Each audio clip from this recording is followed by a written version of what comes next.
नमस्कार. नमस्कार, सुप्रभात. रामनवमीच्या सर्वांना शुभेच्छा.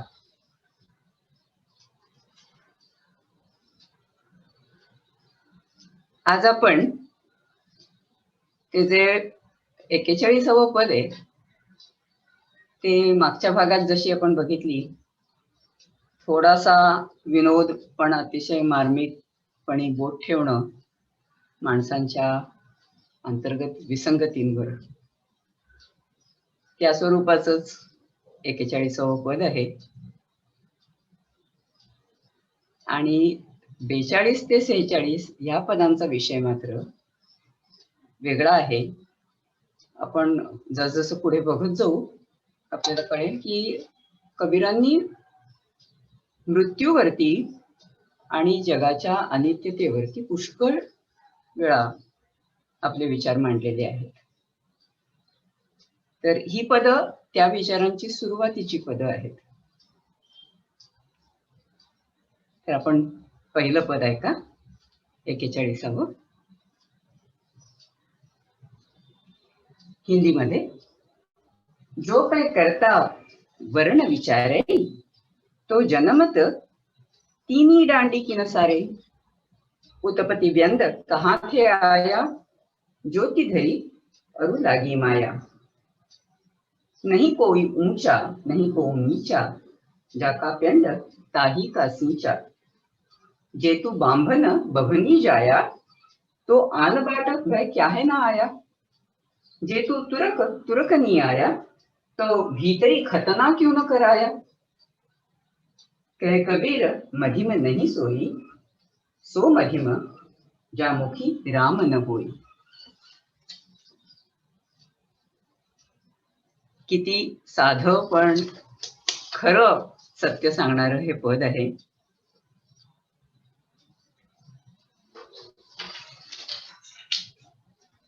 देवाच्या दरबारामध्ये साऱ्या माणसांचा दर्जा समान आहे. तिथे श्रेष्ठ कनिष्ठ आपला परका असू शकत नाही, कारण सर्वांचा जन्मदाता पालनकर्ता देवच आहे. पण माणसं तर माझा देव वेगळा तुझा अल्ला वेगळा म्हणून परमेश्वराच्या अधिसत्तेचेही तुकडे पाडण्यासाठी सरसावत असतात.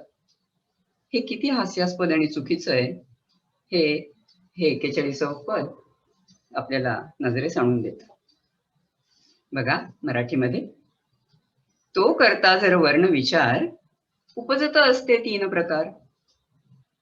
तो करता जर वर्ण विचार, उपजत असते तीन प्रकार. कुठे असे उत्पत्ती बिंदू, कशी वेढते माया. सान थोरही नसे कोणी, तो घडवी पिंड निकाया. येशी का वेगळ्याच मार्गे ब्राह्मण असशी म्हणून. येशी का वेगळ्याच मार्गे ब्राह्मण असशी म्हणून. तुर्क म्हणून उपजत कारे, झालेली असते खतनी. कबीर सांगे नसे कुणीही कधी जातीहीन. विसरे रामा केवळ तोची प्राणी असे दीन. माणसांनी निर्माण केलेले भेदाभेद देवाला कधीच मंजूर नसतात. ईश्वराच्या लेखी चराचर सृष्टीतील कण अन कण एकाच तत्वाची विविध रूप आहेत. त्याच्यासाठी कुणी उंच नीच, राजा रंक, ब्राह्मण महार, हिंदू मुसलमान नसतो. हे समजावण्यासाठी कबीर अगदी साधा मार्मिक प्रश्न विचारतायत की माणूस जन्माला येण्याची प्रक्रिया ब्राह्मणाची वेगळी आणि सांभाराची वेगळी असं असतं का. किंवा तुर्क मुसलमान म्हणून जन्म जे घेतात त्यांची जन्मजातच सुनता झालेली असते का. अशा प्रश्नांची उत्तर अर्थातच नाही अशी येतात. यासाठीच माणसांमधले दुजाभाव, दुरावा, द्वेष निर्माण करणारा देवाचा प्रतिनिधी असूच शकत नाही. भेदाभेदाच्या सर्व कल्पना माणसाने व्यवहारात आणल्या. माणूस आपल्या संपर्कात येणाऱ्या प्रत्येकाशी जर समबुद्धीने बंधुभावाने वागला तर त्याला वेगळं काही अध्यात्म शिकवायला नको. कबीरांच्या मते जो माणूस सर्वाभूती वसणाऱ्या रामाला विसरतो त्याचा जन्म मात्र वाया जातो. कबीरांना स्वतःला आयुष्यात या भेदाभेदांच्या कल्पनांमुळे अपार छळ सोसावा लागला. मुसलमानांच्या घरी त्यांचं लालन पालन झालं म्हणून सोळवळ पाडणाऱ्या हिंदूंना ते कधी आपले वाटले नाहीत. तर स्वतःला रामानंदांचे शिष्य म्हणवून घ्यायचे म्हणून हा काफिर आहे असं म्हणून सिकंदर लोदीनी त्यांना अमानुष शिक्षा ठोठावल्या असं आपण वाचतो. असे सगळे जाच सोसूनही कबीर आपली विनोद बुद्धी हरवत नाहीत आणि किती साधेपणाने माणसांच्या दांभिकतेचा कडाडून विरोध करतायत आहे ना.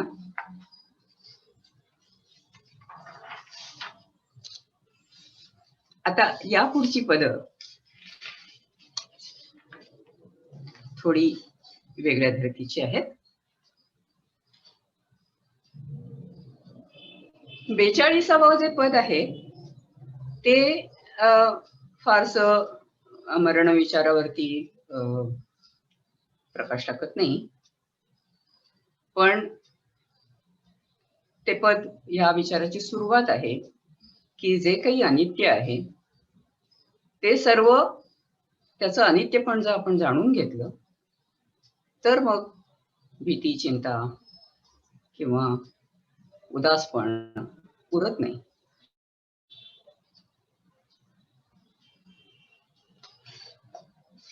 हिंदीमध्ये 42वे पद आहे का. कथता बखता सुरता सोई, आप विचारे सो ज्ञानी होई. जैसे अगिन पवन का मेला, चंचल चपल बुद्धि का खेला. 9 दरवाजे 10 द्वार, बुझी रे ज्ञानी ज्ञान विचार. देही माटी बोले पवना, बुझी रे ज्ञानी मुवा सुकवना. मुई सुरती बाद अहंकार, वहन मुआ जो बोलनहार. जिस कारणी तट तीरथी जाई, रतन पदार्थ घटही माही. पढ़ी पढ़ी पंडित वेद वशाणे, भीतरी भूती बसत न जाणे. हूँ न मुआ मेरी मुई बलाई, सोन मुआ जो रहा समाई. कहे कबीर गुरु ब्रह्म लिखाया, मरता जाता नजरी न आया.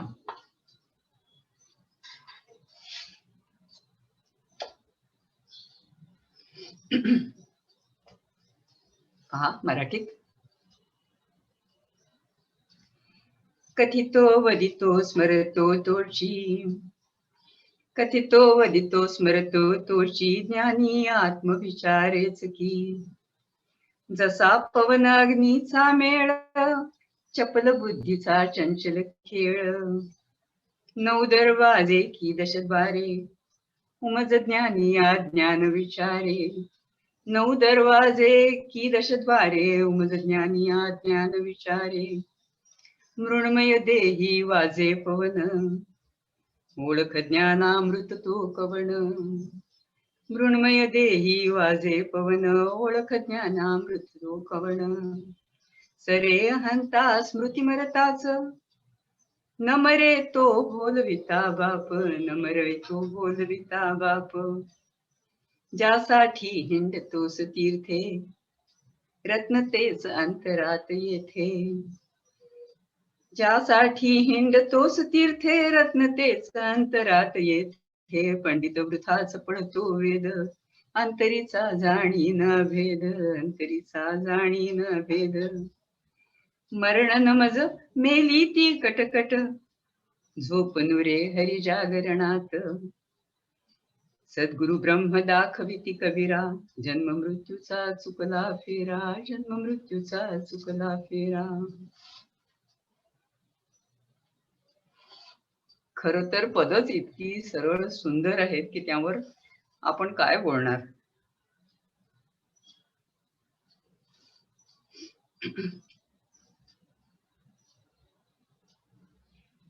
इथे कबीर अगदी रोकडेपणाने सांगतायत की अध्यात्म समजून घेतलं तर साधना कष्टप्रद वाटणार नाही, मारून मोटकून परमार्थ घडत नाही. त्यासाठी आत्मविचार सुचावा जाणावा लागेल. पंचमहाभूतांनी घडवलेल्या देहाचं चलनवलन कोणाच्या सत्तेने घडतं हे समजून आलं की मग आपले सर्व व्यापार त्याच्या सत्तेअधीन असतात हे समजतं. देहाचं ममत्व आपोआप गळून पडतं, कारण न मरे तो बोलविता बाप कोणता, हे स्पष्टपणे समजलेलं असतं. ज्या बोधासाठी पंडित, ज्ञानी, शेख, मुल्ला धडपडत चाचपडत असतात, तो अंतरीचा अभेद अनुभवला म्हणजे साधक सहजच मोकळा होतो. त्याची जन्ममृत्यूची वणवण संपून जाते. त्यांनी कुठलंही तीर्थाटन, वाचन, प्रवचन केलं ऐकलं नाही, तरीही त्याला आत्मज्ञान लाभतं. तेच रत्न मोलाचं, महत्वाचं आहे. मात्र त्याची गुरुनिष्ठा अनन्य असावी लागते. मग तो सदैव हरिनामामध्ये जागृत जिवंतच राहतो.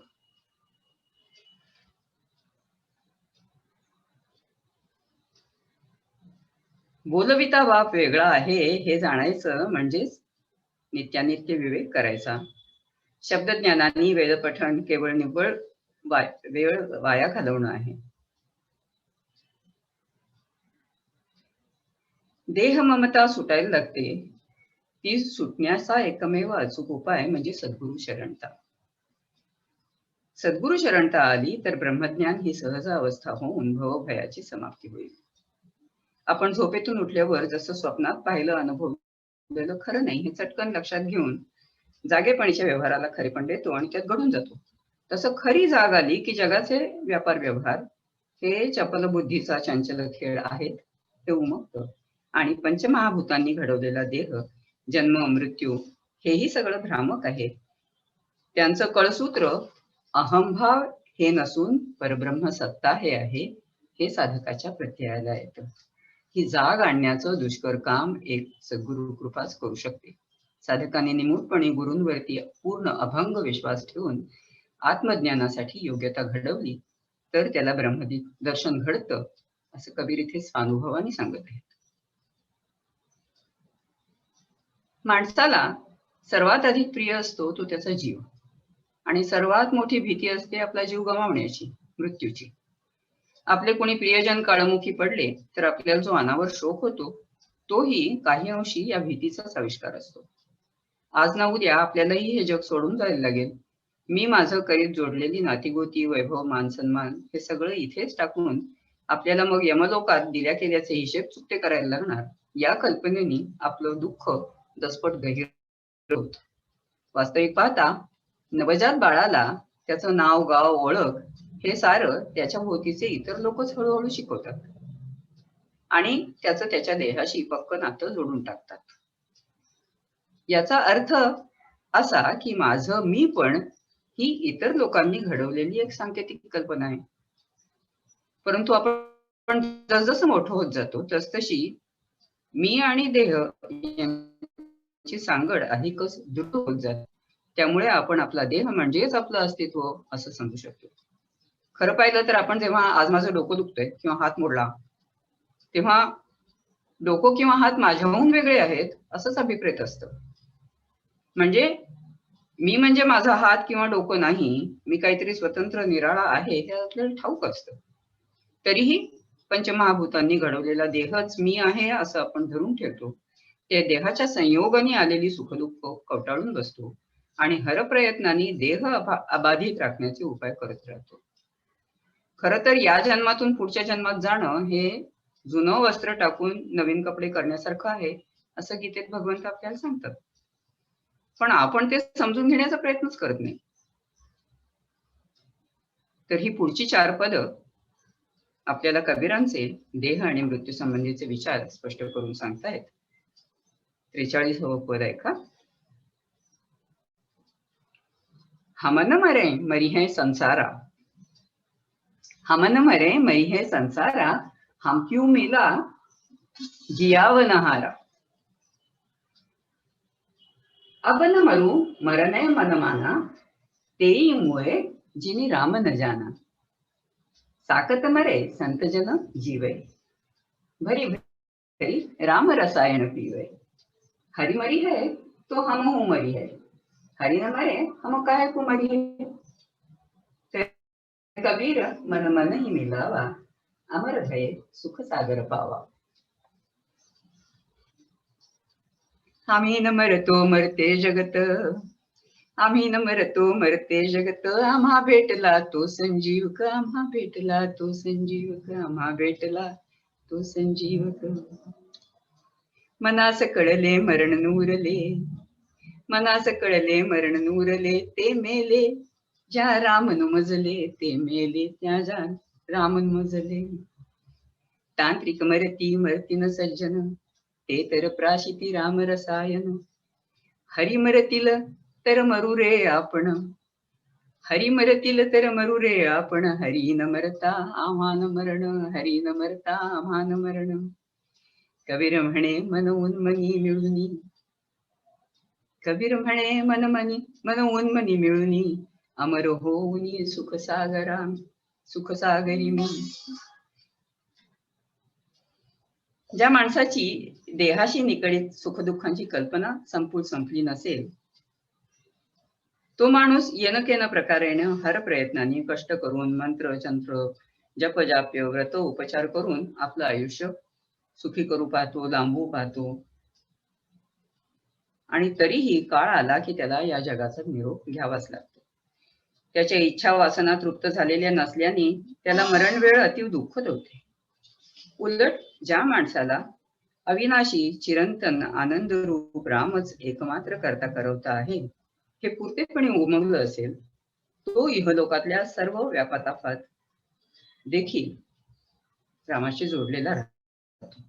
त्यामुळे त्याला सुखदुःखाची तमा उरत नाही, त्याला एक निर्भयपणा येतो.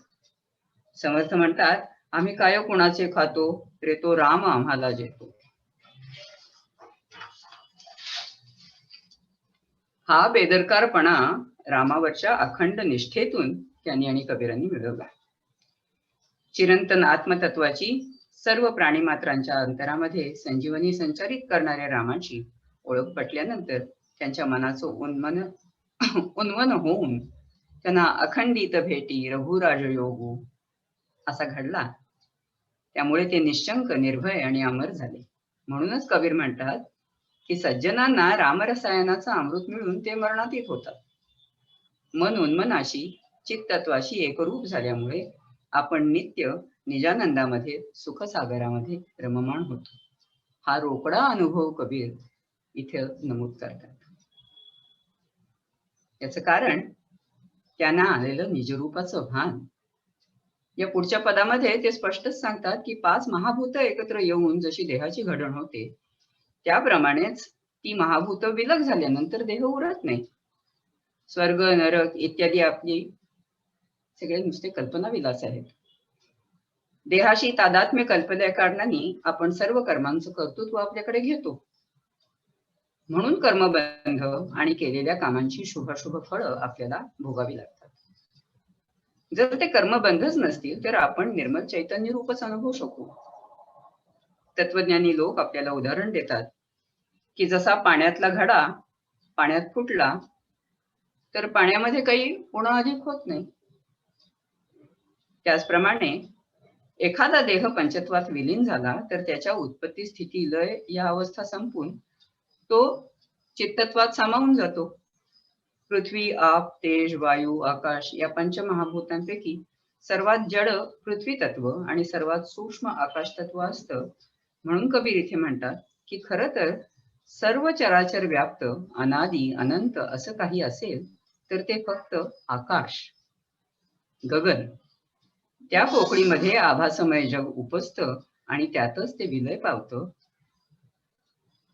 जग खरंय अशा भ्रमामध्ये आपण वावरतो तोवर ते खरं वाटतं आणि आपण त्याचा हव्यास धरतो.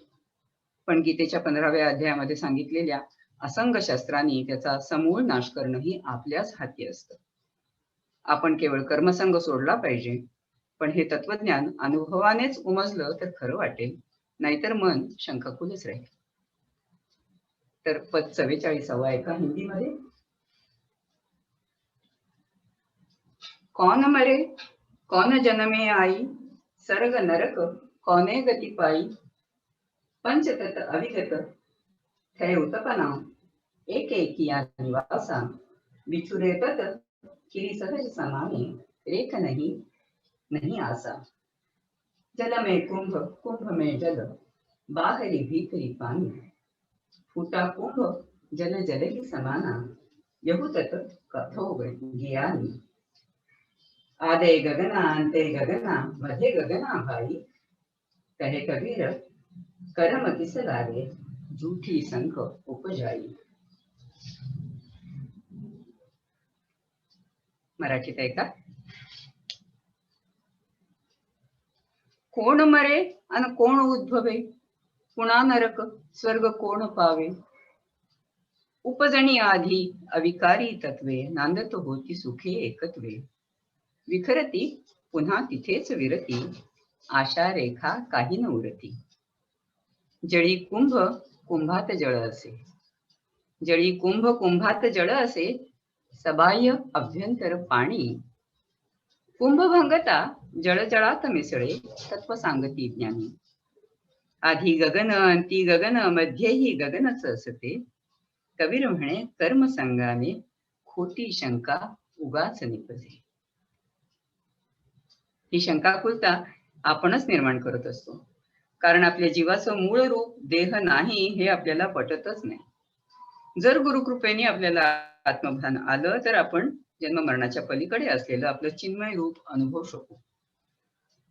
मग आपल्याला या पुढच्या 2 पदामध्ये कबीर जे सांगत आहेत ते पटेल। या पदात ते म्हणतात की रूप आणि गुण हे अनित्य असतात।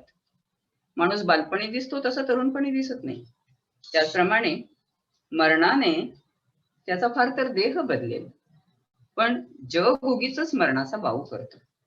आपण म्हणतो आमका माणूस गेला वारला, तेव्हा त्याचा देह आपल्या पुढ्यात असूनही आपण म्हणतो तो गेला। याचाच अर्थ त्याचा देह म्हणजे तो नव्हे, तो देह देखील पुरा नष्ट होत नाही, फक्त त्याचं स्थित्यंतर होतं असं आधुनिक विज्ञानही सिद्ध करून सांगतं। असं असूनही आपण मोह अंधतेने शोक करतो आणि मृत्यू भयाने कासावीस होतो, तेव्हा आपलं पांडित्य कामी येत नाही। कबीर मात्र आपल्याला निशंकपणे सांगतात की ज्या माणसाचा अहंभाव संपतो त्याचं कर्तेपण आपोआप संपतो, तो अविनाशी अजरामर होतो। रेषा तितुकी विरून जाते, हे तो प्रत्ययास येते, असं एका ठिकाणी विनोबांनी म्हटले। तत्वज्ञानी सांगतात की आकार, घनता, द्रवता, वर्ण, उंची, जाडी हे सर्व एखाद्या वस्तूचे गुणधर्म स्पष्ट करतात, पण ती वस्तू म्हणजे ते गुण नव्हेत। वस्तूचं सत्व तिचं असले पण त्या रूपगुणांवर अवलंबून असत नाही।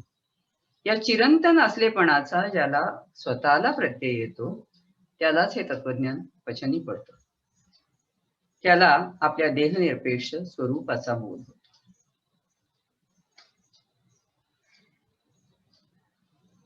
या पुढची 2 अगदी छोटीच पद आहेत, पण याच विचाराला धरून पुढे जाणारी आहेत। जोवर असा चिरंतन असलेपणाचा स्वयंप्रत्यय येत नाही तोपर्यंत आपला भवती न भवतीचा भोवरा थांबत नाही, कर्मसंगही सुटत नाही। पहा 45व्या पदामध्ये कबीर हेच सांगतात।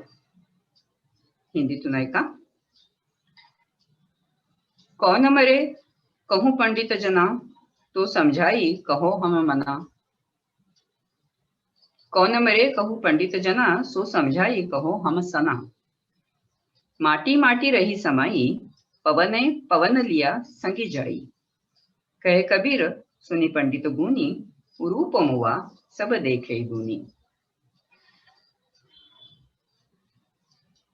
पंडित जन हो मरते कोण, समजावून सांगा मजला। पंडित जन हो मरते कोण, समजावून सांगा मजला। माती मिळाली मातीला, पवन पवना संगे गेला। कबीर म्हणे ऐक रे पंडिता, हरवे रूप गुण, पाहे दुनिया आणि म्हणते आले रे मरण। जगात माणसाचं येणं जाणं वावरणं हे असं निव्वळ पंचमहाभूतांनी उभा केलेला भास आहे, तसंच त्याचं संपणं हा देखील भासच आहे। दुनियेच्या लेखी जे मरण असतं ते फक्त स्थित्यंतर असतं, हे ज्यांना कळतं त्यांना मरणभय उरत नाही। अशा भाग्यवंतांचे भवसंबंध संपतात, म्हणून त्यांना मरणही चितविलासच वाटतो, त्यांना मरण गोड होतं। म्हणून पुढचं पद आहे का हिंदीमध्ये। जे को मरे मरण है मीठा, गुरुप्रसादी जिनी मरई दीठा। जेको मरे मरन है मीठा, गुरुप्रसादी जिनही मरी दीठा। मुवा करता मुईज करनी, मुई नारी सुरती बहुधरणी। मुवा आपा मुवा मान, परपंच खेई मुवा अभिमान। राम रमे रमिजे जन मुये, कहे कबीर अविनाशी हुए।